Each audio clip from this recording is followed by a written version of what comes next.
Le Zoom écho d'Europe un matin. Axel de Tarlet, bonjour. Bonjour Bruce.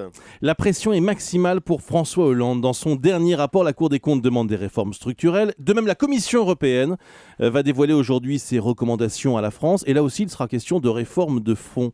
François Hollande ne peut plus reculer. Eh bien, disons que l'exécutif est cerné de toutes parts, parce que vous pourriez aussi ajouter la Banque de France, qui hier a publié un document exactement du même acabit. Alors, quel est le constat ? Eh bien, le constat, c'est qu'on est au maximum, au taquet en matière d'impôts, mais les dépenses, elles, continuent d'augmenter spontanément, que ce soit les dépenses de santé, dépenses de retraite. Donc, on ne peut plus faire du réglage, il faut changer le mécanisme.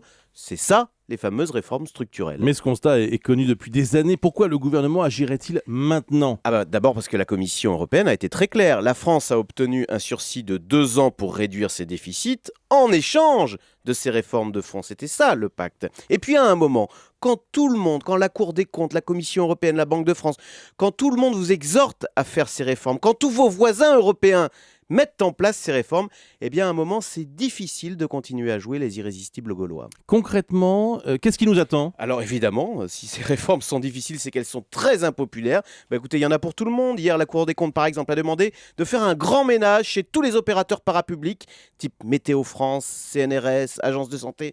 Il y en a plus de 500 où les effectifs et les salaires augmentent consciencieusement chaque année sans aucun contrôle. Résultat, ces structures maintenant coûtent presque aussi cher que l'éducation nationale. Et puis, la Banque de France, hier, dans sa lettre annuelle, a fait sauter tous les tabous. Alors, pour elle, il faut réduire les salaires des fonctionnaires, comme en Europe du Sud. Il faut réduire les allocations chômage, comme en Allemagne. Il faut geler les retraites, geler les prestations sociales. Alors, on souhaite bon courage au gouvernement. Mais justement, on note que jeudi dernier en Allemagne, François Hollande a rendu hommage au courage de Gerhard Schröder. Je cite le président. Ouais. Il a su prendre des mesures courageuses pour préserver l'emploi. Alors maintenant, en avant, il faut passer à l'action. Le chiffre du jour, 100 000.